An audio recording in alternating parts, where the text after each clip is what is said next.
Pemusnahan ini dilakukan oleh Kejaksaan Negeri Klaten dan disaksikan oleh pemerintah Kabupaten Klaten dan Polres Klaten, Jawa Tengah.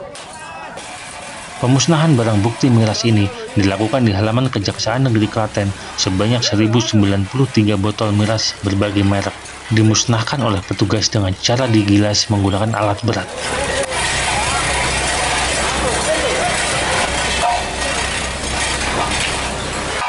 Pemusnahan ini dilakukan selain menjelang perayaan Natal dan Tahun Baru agar dapat menciptakan situasi yang aman dan nyaman. Selain itu, barang bukti miras ini juga sudah berkekuatan hukum tetap dan prosesnya sudah diinkrah. Bahkan denda yang dijatuhi pada penjual miras mencapai 10 juta rupiah oleh Pengadilan Negeri Klaten. Sementara itu, dalam pemusnahan ini agar barang bukti miras tidak disalahgunakan, terlebih keberadaan miras sebagai pemicu terjadinya tindak kejahatan. Sama pemusnahan barang bukti yang dilakukan oleh Kejaksaan selaku eksekutor putusan Pengadilan Negeri yang berkekuatan hukum tetap.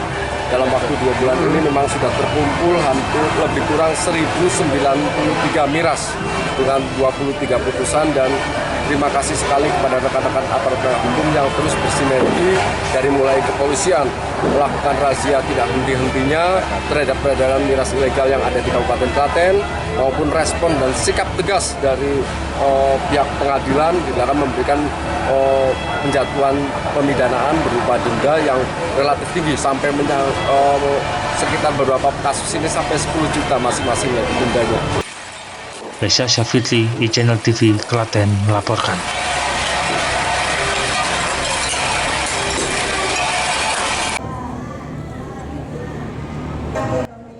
Terciptanya rasa bahagia menjadi salah satu indikator penting dalam upaya pencepatan penyembuhan penyandang disabilitas psikososial. Hal itu yang menjadi sasaran utama program Geli Mas Jiwo yang dipelopori oleh Puskesmas Kasihan II, Kabupaten Bantul. Salah satunya dengan melaksanakan kegiatan yang positif dalam aspek rehabilitasi bermain dengan game-game yang seru serta mendapatkan bingkisan. Bertempat di Ngesti Harjo, Kasihan Bantul, kegiatan yang mengusung tema Gayeng Bareng ini memang benar-benar langsung menyentuh kepada pasien, keluarga, dan kader yang secara aktif terlibat.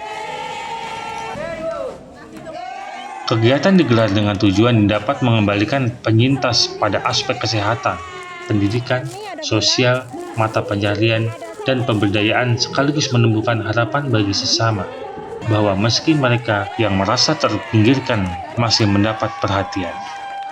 Tujuannya adalah untuk memberikan aktivitas yang menyenangkan, aktivitas gayeng bareng untuk penyintas ODGJ atau penyandang disabilitas psikososial, kemudian untuk caregiver atau pemberi perawatan, dan juga untuk kader kesehatan jiwa.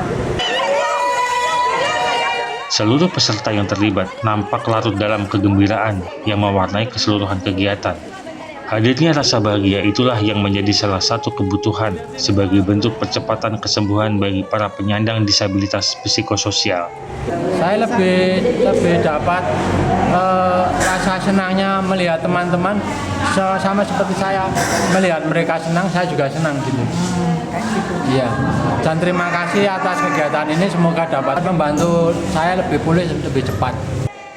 Dalam rangka Hari Disabilitas Internasional dan Hari Ibu, saat ini Lembaga Binaan Puskesmas Kasihan II mendapat tamu yang peduli dengan kelompok penyintas ODDP, yaitu Wonderful Jogja dan Arisan Pesona Regensi. Kita senang aja Mas, kita lihat mereka bahagia, mereka senang gitu ya, kita ikut senang juga. Nama kita membuat orang lain bahagia kan juga membahagiakan orang lain dengan cara kami ya. Semoga mereka juga senang, gembira, bisa membantu mereka lebih semangat lagi. Acara yang dikemas dalam tema Gayeng Bareng tersebut merupakan kerjasama Geli Mas Jiwo, pemerintah desa Ngesti Rejo, dan dalam binaan Puskesmas Kasihan II bersama Wonderful Jogja serta kelompok Arisan Perwita Regensi. Sinergi lintas sektor yang terlibat dalam kegiatan tersebut merupakan suatu bentuk kepedulian dari masyarakat di luar bidang kesehatan sebagai implementasi dari program Geli Mas Jiwo, sebuah realita tumbuhnya gerakan kepedulian masyarakat sehat jiwa.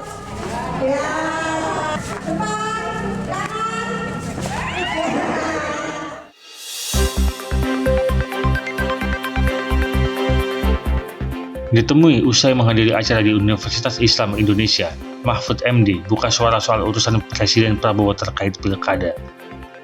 Mahfud menyebut usulan tersebut sangat bagus sebagaimana bentuk evaluasi atas pelaksanaan yang sekarang. Mantan Menko Polhukam itu menilai pilkada dengan sistem pemilihan langsung sekarang berbiaya mahal dan jorok. Pemilihan kepala daerah oleh DPRD sebenarnya pernah akan dilakukan dengan keluarnya undang-undang pada masa pemerintahan Presiden SBY tahun 2014 silam. Namun, undang-undang itu hanya berlaku 2 hari setelah Presiden SBY itu mencabutnya lewat Perpu karena pertimbangan politik. Menurut saya itu bagus dalam arti untuk mengevaluasi lagi apakah harus kembali ke DPR atau tidak, kita bicara. Tapi harus evaluasi karena yang sekarang ini selain mahal juga jorok yang sekarang terjadi ini. Oleh sebab itu, dan dulu kan sudah pernah disetujui, lalu Pak SBY hanya 2 hari berlaku dicabut lagi oleh Pak SBY. Ingat tahun 2014 itu ada undang-undang nomor 22 tahun 2014 tentang pilkada, dikeluarkan tanggal 29 September, tetapi pada tanggal 2 Oktober dicabut lagi, hanya 2 hari. Karena pertimbangan politik yang panas pada waktu itu. Kalau sekarang mau didiskusikan lagi, ya diskusikan aja. Sebelumnya, Presiden Prabowo melontarkan wacana untuk mengembalikan pilkada lewat pemilihan di DPRD saat dipidato di acara puncak perayaan HUT ke-60 Partai Golkar hari Kamis malam. Demikian laporan tim Channel TV dari Yogyakarta. Suatu waktu anak saya setelah saya pulang dari suatu tugas, saya pulang ke rumah, lalu menjemput anak saya sekolahnya di SMP Muhammadiyah 2 Yogyakarta. Di dalam masyarakat masih ada pola pikir bahwa pendidikan menjadi tanggung jawab lembaga pendidikan saja. Orang tua menyerahkan anaknya sepenuhnya kepada sekolah. Kesuksesan anak ditentukan oleh sekolah. Padahal sejatinya tanggung jawab dan keberhasilan anak kita adalah tanggung jawab sekolah dan orang tua. Dalam proses pendidikan, orang tua harus ikut serta berperan, karena orang tua sejatinya guru utama dan pertama dalam mendidik anaknya di rumah. Untuk itu, kolaborasi antara sekolah dan keluarga mutlak dibutuhkan untuk memantau setiap perilaku perkembangan anak. Hal tersebut terungkap dalam acara seminar parenting yang diadakan oleh SMA Muhammadiyah 3 Yogyakarta. Seminar parenting ini mengangkat tema orang tua hebat, anak hebat. Seminar diikuti oleh orang tua wali murid kelas 11, bertujuan untuk membangun kolaborasi orang tua wali murid dengan sekolah. Materi seminar disampaikan oleh psikolog dan dosen Universitas Ahmad Dahlan, Dodi Hartanto. Dalam ceramahnya, Dodi memberikan tips bagaimana cara menjadi orang tua yang bahagia. Itu dimulai dari membahagiakan dirinya dari orang tuanya. Dan jadilah orang tua yang sangat menjadi sahabat kepada anak-anaknya. Menurut Dodi, persoalan anak yang paling utama saat ini adalah masalah kesehatan mental. Hal tersebut karena pengaruh penggunaan digital yang masif saat ini. Baik, Bapak dan Ibu semua yang saya hormati, saya pertama senang sekali diundang di SMA Muhammadiyah 3 yang punya visi luar biasa di dalam mendampingi anak-anaknya. Maka pada kesempatan acara hari ini tadi saya menyampaikan bagaimana cara menjadi orang tua yang bahagia itu dimulai dari apa? Pertama, membahagiakan dirinya, membahagiakan diri dari orang tuanya. Lalu yang kedua, jangan lupa rumus-rumus kecilnya, bahwa ketika kita bertemu dengan anak, mari kita mencoba untuk bisa belajar menjadi sahabat mereka di usia remaja. Demikian mungkin rumus singkatnya. Ingat apa yang tadi saya sampaikan melalui pantun juga. Kalau katakan saya tadi di dalam forum mengatakan bahwa makan soto babat bersama Pak Camat. Kalau kita jadi orang tua yang belum bisa jadi orang tua yang hebat, minimal kita jangan jadi orang yang menyebabkan luka yang terhebat. Bagi SMA Muhammadiyah 3 Yogyakarta, kegiatan parenting merupakan program rutin sekolah untuk lebih mendekatkan komunikasi yang harmonis dan intens antara sekolah dan orang tua. Dengan komunikasi yang harmonis dan intens, maka semua persoalan anak di sekolah dapat diatasi. Dan anak bisa lebih fokus dalam belajar karena mendapat pendampingan yang penuh kasih sayang baik dari sekolah maupun orang tua. SMA Muhammadiyah 3 Yogyakarta mempunyai program yang kita unggulkan melalui parenting. Kegiatan parenting adalah kegiatan di mana kita mengkomunikasikan secara harmonis dan lebih intens kepada orang tua tidak hanya setiap hari, tetapi ada momen-momen di mana wawasan ilmu baru tentang keparentingan ini kita komunikasikan melalui kegiatan parenting di hari ini yang menghadirkan pembicara narasumber yang luar biasa, yaitu Bapak Dr. Dodi Hartanto MPD dari Universitas Ahmad Dahlan Yogyakarta. Dan ini luar biasa, semua orang tua hampir hadir dan melihat secara langsung hasil riset tentang bagaimana perkembangan dunia remaja dan persoalannya, dan juga perkembangan zaman yang luar biasa. Ketua Komite SMA Muhammadiyah 3 Yogyakarta, Agus Mulyono, mengapresiasi acara parenting ini. Agus mengajak para orang tua wali murid untuk selalu bersinergi dengan sekolah, bersama-sama mendampingi anak-anak. Mari kita saling bersinergi antara sekolah, antara orang tua dan juga dengan pemerintah. Sesuatu yang tidak pas, tidak berkenan di hati Bapak Ibu mau sampai komite, sampai sekolah, agar anak-anak didik dari SMA dan Putra Putri Pendidikan nanti bisa diarahkan ke lebih baik sesuai dengan tema pada pembelajaran. Kalau orang tua hebat, anak hebat. Bagaimana anak hebat? Menurut saya, anak hebat itu punya contoh orang tua. Maka orang tua beri contoh yang baik, memberi uswatun hasanah. Acara seminar parenting diakhiri dengan pembagian rapot semester ganjil. Dalam kesempatan ini, para orang tua diberi kesempatan untuk konsultasi permasalahan anak-anak pada guru, BK maupun wali kelas. Dari Yogyakarta, Nurul Abadi, Awanda Mutiasari, di Channel TV melaporkan.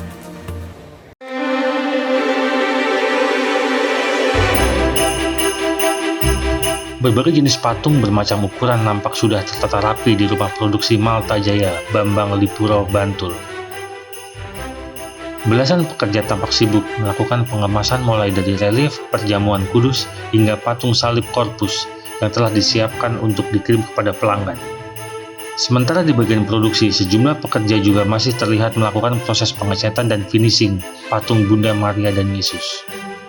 Rupanya meningkatnya aktivitas di produsen patung rohani ini sudah terasa sejak bulan Agustus lalu, seiring dengan melonjaknya permintaan pesanan berbagai pernak-pernik rohani untuk pelengkap perayaan Natal. Menurut pengakuan salah satu pengelola menjelang perayaan Natal tahun ini, permintaan patung rohani melonjak tajam hingga 300% dibanding tahun-tahun sebelumnya.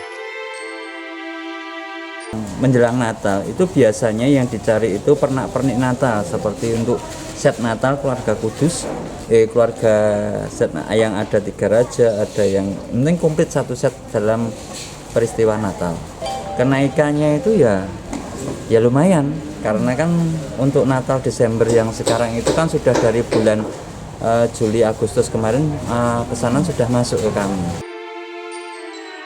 Untuk memenuhi permintaan, jika di hari biasa pihaknya hanya mempekerjakan 20 pengrajin, namun menjelang Natal jumlah pengrajin bertambah menjadi 30 orang yang terbagi dalam bidang yang berbeda. Ada yang di ruang produksi, pengemasan, dan pemasaran untuk memproduksi satu buah relief perjamuan kudus. Rata-rata membutuhkan waktu setidaknya 1 pekan. Sedangkan untuk patung salib korpus dengan ukuran 60 cm hanya membutuhkan waktu sekitar 3 hari. Harganya pun beragam, mulai dari 20 ribuan rupiah hingga ratusan ribu rupiah, tergantung ukuran.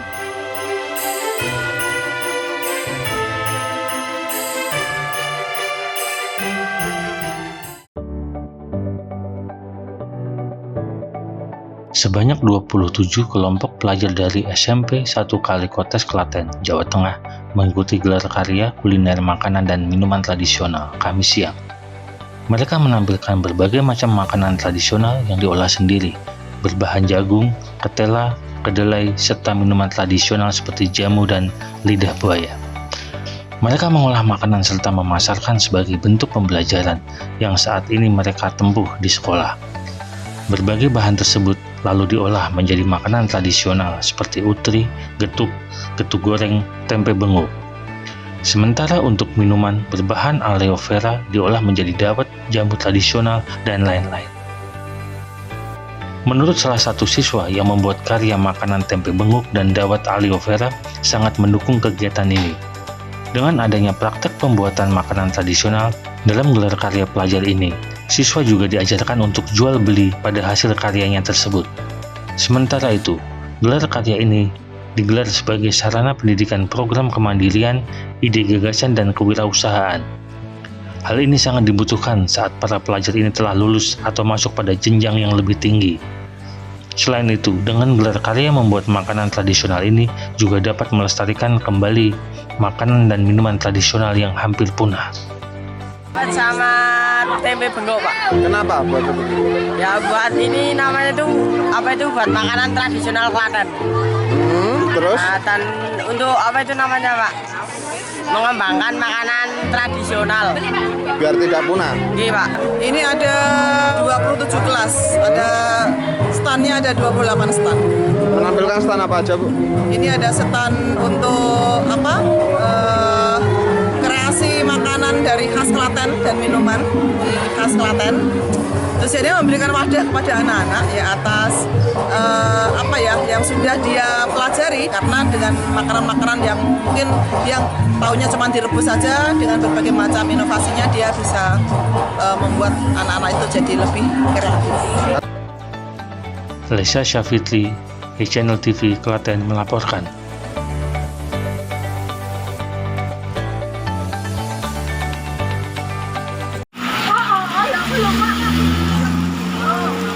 Inilah detik-detik angin puting beliung yang menerjang Desa Karanglo, Kecamatan Klaten Selatan, Kabupaten Klaten, Jawa Tengah, Jumat sore. Pusaran angin puting beliung sempat terekam kamera warga. Peristiwa tersebut muncul secara tiba-tiba dan disusul hujan deras. Angin muncul dari arah selatan menuju ke utara. Kejadian tersebut membuat warga takut dan panik. Kerusakan rumah akibat diterjang angin puting beliung ini terletak pada bagian atap. Berdasarkan data pribadi BPBD Klaten, rumah rusak akibat dampak angin puting beliung ada sekitar 22 rumah. Kerusakan berupa atap genteng. Setelah dilakukan asesmen, belum diketahui berapa kerugian yang terjadi akibat terjangan angin ini. Tidak ada korban jiwa maupun korban luka dari kejadian angin puting beliung tersebut. Selanjutnya, warga bersama relawan dan pemerintah desa melakukan kerja bakti pada rumah yang terdampak puting beliung.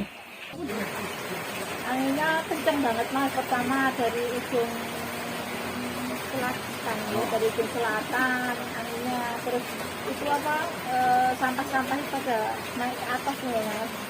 Terus lari ke dalam. Takut, Bu? Iya, takut. Kenapa takut? Kenapa?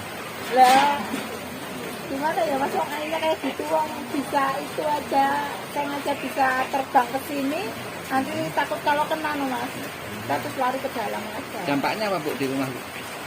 Dampaknya gentengnya kabur ya? Iya, kabur. Sementara data kita masuk di tim TSU BPBD sekitar 22. Hujan deras beserta angin puting beliung. Tadi untuk penanganan kita tim gabungan dari Damkar, Redkar, SAR, dan BPBD dan serta relawan kecamatan untuk penyelesaian kanopi yang lengkap. Demikian. Lesa Syafitri, Channel TV Klaten melaporkan.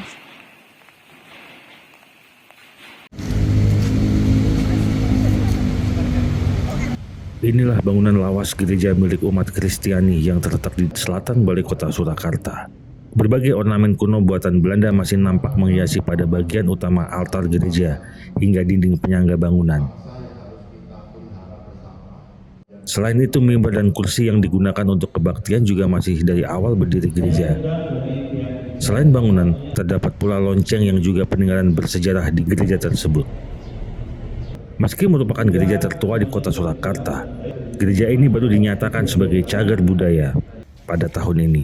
Bentuk keaslian dan warna akan dilestarikan sebagai bangunan tempat ibadah bersejarah di kota Surakarta. Jadi gini, ada beberapa permasalahan di kota Surakarta. Yang pertama, tim kita kan melibatkan orang banyak. Ada 7 orang dari tim ahli budaya itu ada 7 orang. Ada antropologi, ada budayawan, ada arsitek dan sebagainya. Itu kendalanya. Yang pertama, Pemkot tidak setiap tahun mengusulkan budaya. Ditarget minimal 5. Ya, gereja ini merupakan gereja peninggalan Belanda yang dibangun tahun 1832 dan beberapa kali renovasi, 3 kali renovasi besar, dan terakhir tahun 1978 setelah banjir besar pada tahun 1966. Terus untuk saat ini karena ada bagian dari gereja yang masih merupakan bangunan asli dari bangunan Belanda, sehingga kita ajukan ke Pemkot Solo, dalam hal ini Dinas Kebudayaan dan Pariwisata, untuk melakukan pengkajian untuk dilakukan sebagai benda cagar budaya. Pengurus gereja juga mengakui untuk perawatan kelestarian bangunan cagar budaya tidaklah mudah. Hal ini menyusul usia bangunan yang sudah tua hingga bentuk asli dan konstruksinya harus dipertahankan. Anur, iChannel TV, Solo melaporkan.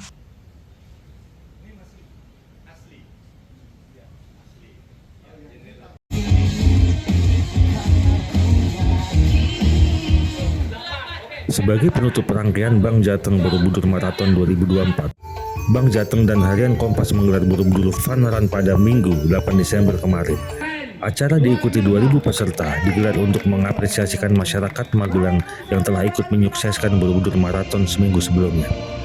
Acara Borobudur Fun Run ini mengusung konsep lari santai sejauh 3,3 km mengelilingi desa-desa yang ada di sekitar Candi Borobudur. Dengan semangat kebersamaan, Borobudur Fun Run mengusung tagline dari Magelang untuk Magelang. Acara ini simbol sebagai keberhasilan sport tourism dalam mempererat hubungan masyarakat sekaligus mendukung pertumbuhan ekonomi daerah. Kegiatan ini mengambil titik start dari garis di depan Candi Pawon Borobudur. Borobudur Fun Run itu bentuk apresiasi dari Bank Jateng Borobudur Marathon 2024 kepada warga Magelang. Kita kemarin sudah melewatin Bank Jateng Borobudur Marathon tanggal 1, dan para pelari cukup antusias. Di luaran semuanya sampai dalam 1 minggu euforia tentang Bank Jateng Borobudur Marathon itu masih sangat kuat, sehingga memang ini merupakan bentuk apresiasi kita kepada masyarakat Magelang yang memang kemarin sudah benar-benar menjadi tuan rumah yang baik, di mana masyarakat dengan rela, dengan penuh kesadaran untuk menerima para runner itu sebagai tamu mereka, sehingga memang itu cerita-cerita yang memang diungkapkan para pelari bahwa masyarakat Magelang, ciringnya warga Magelang itu memang luar biasa dan memang tidak ada yang mengalahkan di Indonesia. Acara Borobudur Fun Run diawali dengan pemanasan yang dipandu oleh komunitas Magelang Runners. Sebelum pengibaran bendera start, sejumlah penari-tari tradisional menyuguhkan tarian di depan para runner. Penampilan tari tradisional ini sebagai komitmen rangkaian Borobudur Marathon dan Borobudur Run yang sangat erat dengan pengembangan budaya lokal. Kami dari Bank Jateng mengucapkan terima kasih sekali kepada masyarakat yang ada di Magelang ini yang sudah 8 tahun ini event ini kita laksanakan, dan masyarakat benar-benar membantu, benar-benar bisa menerima, dan ini harapan kami juga menjadi satu momen untuk mengembangkan, menambah perekonomian yang ada di sini. Borobudur Fun Run berhasil menciptakan pengalaman yang menyenangkan dan bermakna. Peserta yang berasal dari berbagai latar belakang merasa dilibatkan dan diakui perannya dalam mensukseskan Borobudur Marathon, yang pada akhirnya memperkuat hubungan antara masyarakat dan penyelenggara. Fun Borobudur ini, alhamdulillah kita have fun, senang juga, alhamdulillah dapat sehat juga bonusnya. Harapannya ke depan? Harapannya semoga lain kesempatan bisa diadakan seperti ini lagi untuk yang lingkungan lebih luas lagi. Kesan-kesan saya senang biar mendapat kesehatan. Apa? Ya kita happy aja lah Pak. Tiba di garis finish, para peserta disuguhi hiburan berbagai macam, makanan hasil UMKM dan lucky draw. Harapan besar penyelenggara Borobudur Fun Run dapat menjadi tradisi yang mempererat hubungan antara masyarakat dan pendukung. Sport tourism yang mengangkat ekonomi masyarakat Magelang. Dari Magelang, Jawa Tengah, Nurul Abadi, Awanda Mutiasari melaporkan.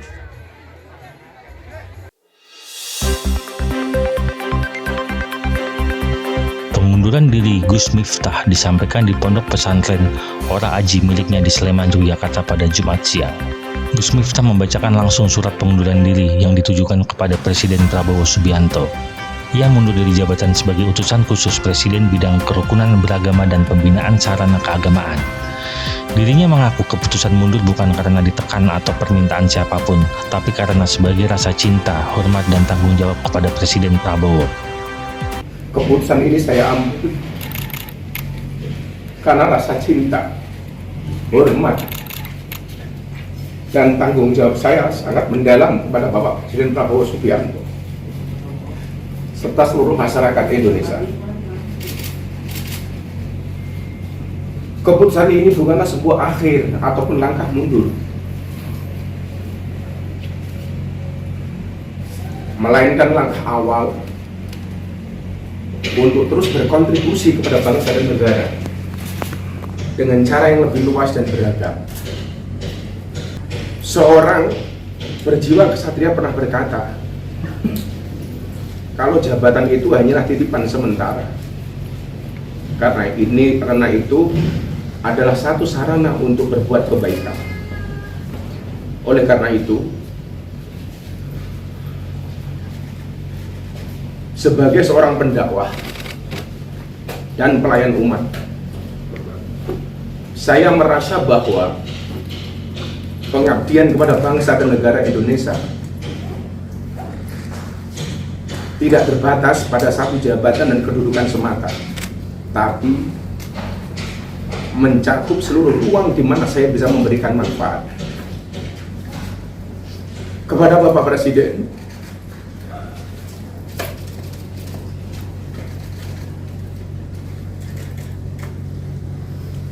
Presiden,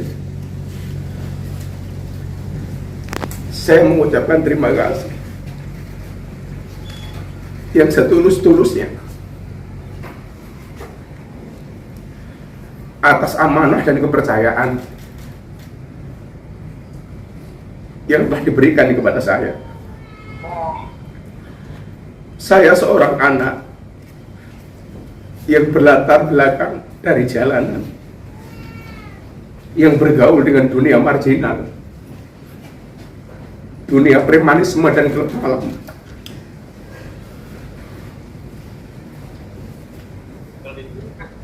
Telah diangkat derajat setinggi-tingginya oleh Bapak Presiden adalah anugerah yang luar biasa yang Allah berikan kepada saya melalui perantara Bapak Presiden Prabowo Subianto. Saya mohon maaf kepada Bapak.